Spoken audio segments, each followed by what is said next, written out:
Pony swims of the day. I keep using the word magical, but it is magical. The crowd's going crazy, the ponies are over here, and then let me tell you, once those ponies make a break and get into the water, and that crowd over here on my side just erupts, I get goosebumps just thinking about it right now.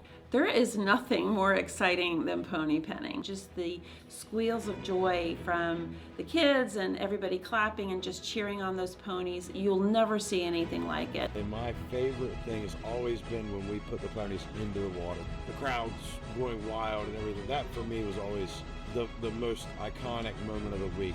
Oh, everybody gets excited. I said, they're out there, they're ready. And I get excited. I've had some lady on board twice. She gets so excited, she actually starts to cry. And I actually feel myself tear up a little bit. I think the energy is starting to build now. It's happening now. People are talking about it. We're doing this interview. It gets higher and higher and higher. Oh yeah, it's screaming, the event. It's not just the swim. That's the shortest part of this whole event.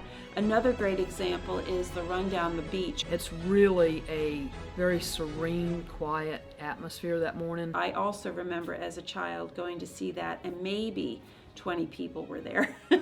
Now there's thousands. Everybody loves it so much they want to taste every little bit of the story. It's an incredible change. Chincoteague is very resilient. We started out as pretty much a working waterman town.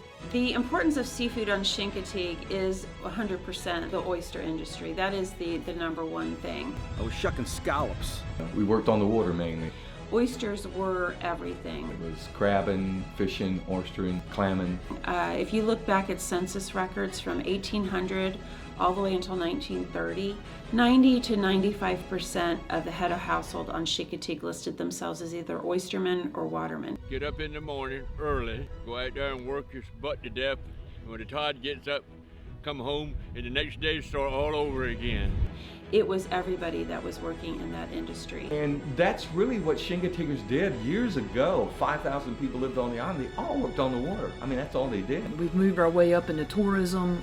We have definitely changed to be a tourism-driven economy. But people come here for that. They come here for the small town, local feel. Look around, feel everything, talk to everybody, experience the energy of it. There's been several different industries here all along. Duck hunting on Chincoteague is a tradition that goes back to the beginning of people living here in the 1650s. It was nice growing up on Chincoteague. Yeah, it's an art form. Some of the carvers, their work has become, world famous. We have world famous carvers on the island. Just watch and you get the hang of it. I cannot begin to express how important the ponies are to not only to Chincoteague, but to the eastern shore. You got 150 animals over there with their head down eating and chomping, and they might look up every now and then, and they have no idea how they control the economy. Don't take this for granted. It could go away at any time.